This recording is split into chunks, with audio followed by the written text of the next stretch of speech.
स्वागत है आपका फिजिक्स के पार्ट तीसरे में। आज के इस फिजिक्स के चौपट सीरीज के पार्ट तीसरे में हम लोग फिजिक्स के मोस्ट इम्पोर्टेंट 15+ क्वेश्चंस को देखने वाले हैं, जो कि एग्ज़ाम की दृष्टि से बेहद इम्पोर्टेंट है। कम्युनिटी पोस्ट के माध्यम से हमने आपको बता दिया था कि आज फिजिक्स का पार्ट 3 वीडियो आने वाला है। पहला क्वेश्चन है, महासागर की गहराई मापी जाती है, तो इसका सही आंसर हो जाएगा फैदोमीटर। महासागर की गहराई मापी जाती है फैदोमीटर से, और ध्वनि की तीव्रता मापी जाती है डेसिबल में। आगे क्वेश्चन है कि रक्तचाप मापने के लिए किस उपकरण का उपयोग किया जाता है। रक्तचाप मापने के लिए किस उपकरण का उपयोग किया जाता है, तो इसका सही आंसर हो जाएगा रक्त दाब मापी। रक्त दाब मापी का उपयोग किया जाता है रक्तचाप यानी ब्लड प्रेशर के लिए।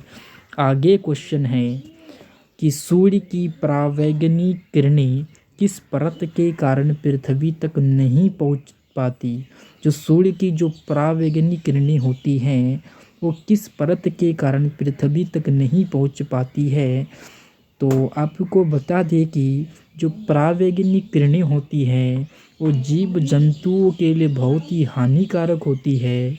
परावैंगनी किरणों के कारण त्वचा रोग जैसी बहुत सारी बीमारियां उत्पन्न हो जाती हैं, और कार्बन डाइऑक्साइड के फैलने से परावैंगनी किरणें पृथ्वी तक पहुंचने लगती है। और परावैंगनी किरणें किस परत के कारण पृथ्वी तक नहीं पहुंच पाती, तो ओजोन परत के कारण परावैंगनी किरणें पृथ्वी तक नहीं पहुंच पाती है। अगला क्वेश्चन है, प्रकाश का रंग किससे संबंधित है। ऑप्शन है आवृत्ति, वेग, आयाम, उपरोक्त में से कोई नहीं। तो प्रकाश का जो रंग संबंधित है वो आवृत्ति से संबंधित है। प्रकाश का जो रंग संबंधित है वो आवृत्ति से संबंधित है, इसलिए इसका ऑप्शन ए सही हो जाएगा। अगला क्वेश्चन है कि पदार्थ की चौथी अवस्था कहलाती है। पहला ऑप्शन है आपका वाष्प, दूसरा ऑप्शन है प्लाज्मा, तीसरा ऑप्शन है गैस, और चौथा ऑप्शन है इनमें से कोई नहीं। तो इसका सही आंसर हो जाएगा, पदार्थ की जो चौथी अवस्था कहलाती है वो प्लाज्मा कहलाती है, इसलिए इसका ऑप्शन बी सही है। पदार्थ की जो और 3 अवस्थाएं हैं वो है ठोस, द्रव और गैस। ठोस, द्रव और गैस पदार्थ की प्रथम 3 अवस्थाएं हैं, और पदार्थ की जो चौथी अवस्था है वो प्लाज्मा है। तो आप लोगों को वीडियो कैसा लग रहा है प्लीज़ कमेंट करके ज़रूर बताइएगा, और आपको यदि मेरा मेहनत पसंद आ रहा है तो कृपया करके वीडियो को अपने दोस्तों के साथ ज़रूर शेयर कीजिएगा। चलते हैं अगले क्वेश्चन की तरफ, और अगला क्वेश्चन है कि 1 माइक्रोन के बराबर है। 1 माइक्रोन जो होता है वो किसके बराबर है, तो 1 माइक्रोन बराबर होता है 10⁻⁻6। 10⁻⁻6 1 माइक्रोन के बराबर होता है। और यदि पूछे कि 10⁻⁻9 किसके बराबर, तो 10⁻⁻9 नैनोमीटर के बराबर। तो इस क्वेश्चन में इसका ऑप्शन ये सही हो जाएगा।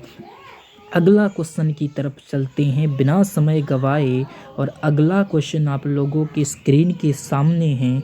कोई पिंड यदि ऊष्मा को सबसे अधिक अवशोषित करता है, कोई पिंड यदि ऊष्मा को सबसे अधिक अवशोषित करता है तो वो कौन सा पिंड होगा। पहला ऑप्शन है काला और चिकना, दूसरा ऑप्शन है काला और खुरदरा, और तीसरा ऑप्शन है सफ़ेद और काला, और चौथा ऑप्शन है सफ़ेद और खुरदरा।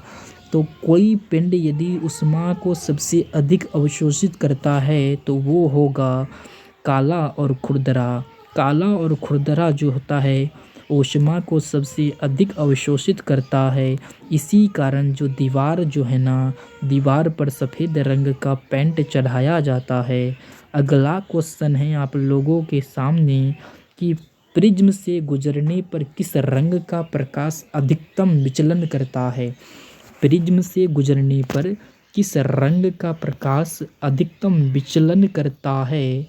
तो अधिकतम जो विचलन करता है वो बैगनी रंग का प्रकाश, इसलिए इसका ऑप्शन बी सही है। और सबसे कम विचलन करता है लाल रंग और सबसे अधिक विचलन करता है बैगनी रंग। Option B is the right answer of this question. अगला क्वेश्चन की तरफ चलते हैं। तो नेक्स्ट क्वेश्चन है कि विद्युत बल्ब का फिलामेंट बना होता है। जो विद्युत बल्ब का फिलामेंट होता है वो किसका बना होता है। तो इसका सही आंसर हो जाएगा ऑप्शन सी टंगस्टन का।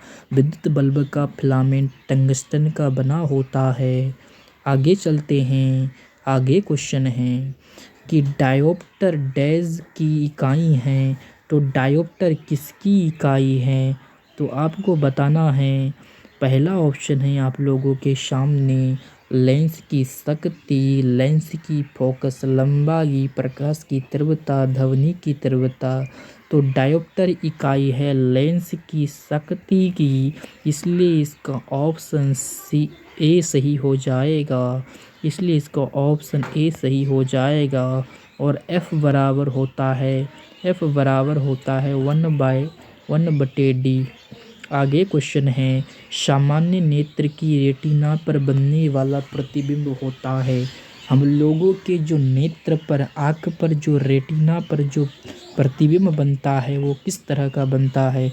तो इसका सही आंसर हो जाएगा वास्तविक और उल्टा। हमारे नेत्र की रेटिना पर वास्तविक और उल्टा प्रतिबिंब बनता है। और यदि पूछे, चलिए यहाँ तक ठीक है। आगे क्वेश्चन है इसके बारे में, तो आगे और बात नहीं करेंगे। आगे क्वेश्चन है कि सामान्य मानव नेत्र का दूर बिंदु होता है। सामान्य मानव का जो नेत्र का दूर बिंदु होता है वो अनंत पर होता है। और मानव नेत्र का जो न्यूनतम जो दूरी होता है देखने का वो 25 सेंटीमीटर होता है। ठीक है। और दूर बिंदु की बात कहें तो दूर बिंदु अनंत पर होता है। अगला क्वेश्चन चलते हैं। आप लोगों को वीडियो पसंद आ रहा है तो वीडियो को लाइक कर दीजिए। आप लोगों के लिए आज हमने बहुत ही अच्छे से क्वेश्चंस को सेट किया है और VVI क्वेश्चंस है ये आपकी परीक्षा की दृष्टि से, और बहुत ही डिज़ाइन के साथ आज हमने इसको अच्छा से सेट करा है। आशा करता हूँ कि आप लोगों को पसंद आएगा। आगे क्वेश्चन है किलोवाट घंटा मात्रक है। किलोवाट घंटा मात्रक है। ऑप्शन है आवेश का, विद्युत ऊर्जा का, विभवांतर का, शक्ति का। तो किलोवाट घंटा मात्रक है ऊर्जा का, इसलिए इसका ऑप्शन बी सही हो जाएगा। ऑप्शन बी सही हो जाएगा। आगे क्वेश्चन है पवनों का देश कहा जाता है।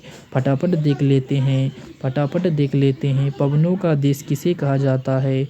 तो पवनों का देश कहा जाता है डेनमार्क को, इसलिए ऑप्शन सी सही है। आगे क्वेश्चन चलते हैं नरोरा नाभिकीय विद्युत संयंत्र किस राज्य में स्थित है। तो नरोरा नाभिकीय विद्युत संयंत्र जो है ये उत्तर प्रदेश में स्थित है, इसलिए इसका ऑप्शन सी सही हो जाएगा। ऑप्शन सी सही हो जाएगा। आगे क्वेश्चन है किस नियम को जड़त्व का नियम भी कहा जाता है। ऑप्शन है न्यूटन का पहला नियम, न्यूटन का दूसरा नियम, न्यूटन का तीसरा नियम। आंसर तो न्यूटन का जो प्रथम नियम है, न्यूटन के प्रथम नियम पे जड़त्व का नियम भी कहा जाता है। और न्यूटन के दूसरे नियम से बल की परिभाषा मिलती है। न्यूटन के दूसरे नियम से बल का व्यंजक प्राप्त होता है। आगे क्वेश्चन की ओर चलते हैं।